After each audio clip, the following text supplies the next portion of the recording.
নমস্কার বন্ধুরা, বিপাশাস ওয়ার্ল্ডের আরও একটি নতুন টিপসের ভিডিওতে তোমাদের সবাইকে স্বাগত আর অনেক ভালোবাসা জানিয়ে আজকে একটা নতুন ভিডিও শুরু করছি।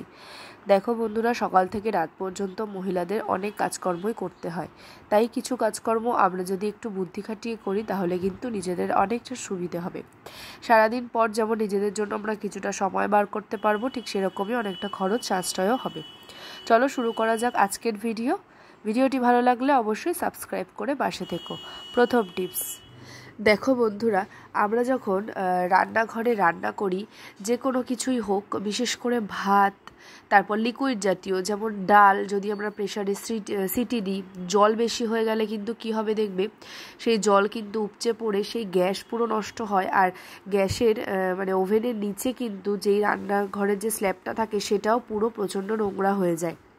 এছাড়াও চা, দুধ দেখবে একটু এদিক থেকে ওদিক হলেই কিন্তু উতলে পড়ে গ্যাসটাও নষ্ট হয়, আর এই ভেতর থেকে গিয়ে কিন্তু এই কিচেনের যে স্ল্যাবটা সেটাও কিন্তু নোংরা হয়ে যায়। তার ফলে আমাদেরকে অনেকক্ষণ সময় ধরে এগুলোকে মোছামুছি করতে হয়। তাই কি করবে দেখো, তারই একটা টিপস তোমাদের সাথে শেয়ার করছি। দেখো বন্ধুরা, এই যে বড় যে থালাগুলো হয়, একটা যেগুলো এক্সট্রা তোমাদের যদি থালা থাকে, সেই থালা কি করবে, 3টে বার্নার বা যার ওভেনে যেরকম বার্নার রয়েছে, 2টো থাকলে 2টো, সেই বার্নারের নিচে ঠিক গ্যাসটাকে ওভেনটাকে উঁচু করে নেবে, দিয়ে 3টে হোক 4টে হোক সেই বার্নারের নিচে মাপ মতন থালা বসিয়ে দেবে। তার ফলে কি হবে, যদি কিছু পড়ারও থাকে, পড়ে গেলে ওই থালার মধ্যেই পড়বে। থালাটা দিয়ে জিনিসটা ফেলে দিলে একটু জলে ধুয়ে আবার কিন্তু স্ল্যাবের ওপর রাখতে পারবে। তো বন্ধুরা, এই ছোটো ছোটো কাজগুলো আমরা যদি একটু মেনে চলি তাহলে কিন্তু নিজেদেরই আমাদের খাটনি অনেকটা কম হবে। ভালো লাগলে লাইক করো। চলে যাচ্ছি পরবর্তী একটি নতুন টিপসে। পরবর্তী টিপস, 2 নম্বর টিপস। দেখো বন্ধুরা, এই যে বিভিন্ন তার জাতীয় যেই জিনিস, যেরকম ধরো এখানে আমি মিক্সার গ্রাইন্ডার নিয়ে নিয়েছি। মিক্সার গ্রাইন্ডারে কি হয়, আমরা প্লাগ পয়েন্টে এটা বসানোর প্লাগে দেওয়ার পরেও কিন্তু অনেকটা এক্সট্রা তার কি হয় নিচে ঝুলতে থাকে।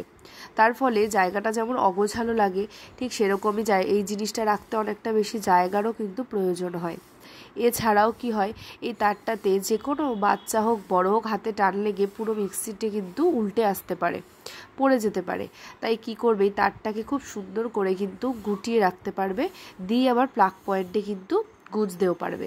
তো কি করবে দেখো, তারটাকে খুব সুন্দর করে আগে ফোল্ড করে নেবে, তারপরে ক্ল্যাচার তো আমরা ইউজ করি, প্রত্যেকের বাড়িতেই থাকে।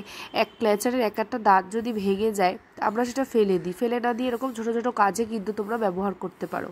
দেখো কি করবে, তারটা যেহেতু বেশ বড়, এছাড়াও কিন্তু ফোনের চার্জারের তার হতে পারে, এছাড়াও ধরো আয়রন, যে আমরা আয়রন করি বাড়িতে, সে আয়রনের তার হতে পারে। তো এটা দেখো কি করবে, এরকম খুব সুন্দর করে গুটিয়ে গুটিয়ে ক্লিপ দিয়ে আটকে দেবে। জিনিসটা ইউজ করার পরও এইভাবে যদি গুছিয়ে রাখো, দেখো দেখতেও ভালো লাগছে আর জায়গাটা কিন্তু বেশ পরিষ্কার পরিচ্ছন্ন লাগছে, তাই না? তোমরা কিন্তু এইভাবে অবশ্যই ট্রাই করতে পারো। ভালো লাগলে লাইক শেয়ার করবে। চলে যাচ্ছি পরবর্তী একটি নতুন টিপসে। পরবর্তী টিপস, 3 নাম্বার টিপস।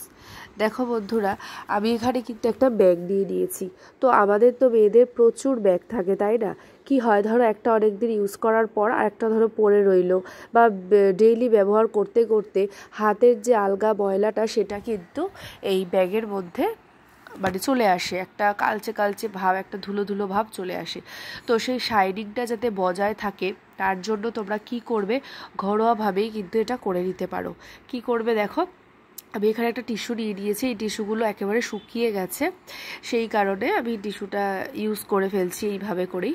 এছাড়াও তোমরা সুতির কাপড়, তুলো এগুলো ব্যবহার করতে পারো। আর দেখো, এই ব্যাগটা পরিষ্কার করার জন্য আমি কি নিচ্ছি, ঘরে থাকাই উপকরণ, একটা কোল্ড ক্রিম নিয়ে নিয়েছি।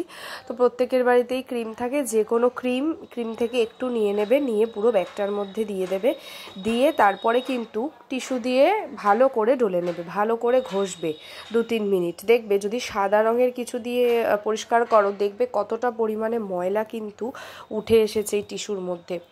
ব্যাগের যত ময়লা আছে সেটা কিন্তু উঠে যাবে, প্লাস একটা শাইনিং ব্যাপার কিন্তু ব্যাগে থাকবে। দেখো, 2টো পিঠ আমি তোমাদেরকে একটু দেখিয়ে দেবো। ওটা কীরকম একটা সাদা সাদা ফ্যাকাশে ব্যাপার আছে, ধুলো পড়ে গেছে। আর এইটা দেখো একেবারে চকচকে, ঠিক পুরো তেল তেল, যেরকম নতুন অবস্থায় থাকে ঠিক সেরকম। আর প্রচুর পরিমাণে ময়লা কিন্তু এই ক্রিমের সাথে কিন্তু উঠে আসে, প্রচুর পরিমাণে ময়লা। তো এইভাবে করে কিন্তু তোমরা ব্যাগটাকে একেবারে আগের অবস্থায় ফিরিয়ে আনতে পারো আর একেবারে পরিষ্কারও রাখতে পারো। তো ঘরে থাকা সামান্য একটু ক্রিম দিয়ে কিন্তু বন্ধুরা ব্যাগ এইভাবেই পরিষ্কার করে নেবে, যে কোনো চামড়ার ব্যাগ। এছাড়াও কিন্তু জুতো, সেটাও পরিষ্কার করে নিতে পারো। ভালো লাগলে শেয়ার করে দিও। চলে যাচ্ছি পরবর্তী টিপসে। পরবর্তী টিপস 4 নাম্বার টিপস। দেখো বন্ধুরা, আমাদের জীবনে রোজ কিন্তু আমাদেরকে রান্নাঘরের কাজ বলতেই মাছ মাংস ধুতে হয়, বিভিন্ন আষ্টে জিনিস, তাই না? দেখবে যখন আমরা ভালো করে হাত দিয়ে ডলে ডলে মাছ বা মাংস ধুই না কেন হাতে, তারপরে আমরা যখন হ্যান্ড ওয়াশ দিই, দেওয়ার পরেও দেখবে যতই দিই না কেন সেই আষ্টে গন্ধ কিন্তু কোনোভাবেই ওঠে না। এছাড়া অনেকক্ষণ জল ঘাঁটতে ঘাঁটতে কিন্তু হাতটাও সাদা সাদা হয়ে যায় কেমন একটা। তাতে কিন্তু অনেকের যাদের স্কিন প্রবলেম আছে সেই ক্ষেত্রে অসুবিধে হয়। তো তোমরা একটা ছোট্ট কাজ করে নিতে পারো। চা পাতা, আমরা প্রত্যেক দিন চা খাই, লিকার চায়ের যে পাতাগুলো হয় সেটা জমিয়ে রাখবে, ফেলে না দিয়ে হাতে ভালো করে ঘষে নেবে। দেখবে লিকার চায়ের পাতার যে একটা সেন্ট আছে সেটা কিন্তু হাতে চলে আসে, তার ফলে মাছ মাংসের গায়ে থাকা যে তেল তেল সেটা কিন্তু হাতে হয় না, এমনকি গন্ধটাও একেবারে চলে যায়। তো সেটা কিন্তু সাবান দিলেও বা হ্যান্ড ওয়াশ দিলেও সেইভাবে কিন্তু ওঠে না। এখন থেকে তোমরা বন্ধুরা এইভাবে যদি চা পাতা হাতে ঘষে নিতে পারো এই সব মাছ মাংস ধোয়ার পরে, দেখবে হাতে স্কিনটাও ভালো থাকবে, কোনো তেল তেল থাকবে না। এছাড়া কিন্তু আষ্টে গন্ধ একেবারে গায়েব হয়ে যাবে।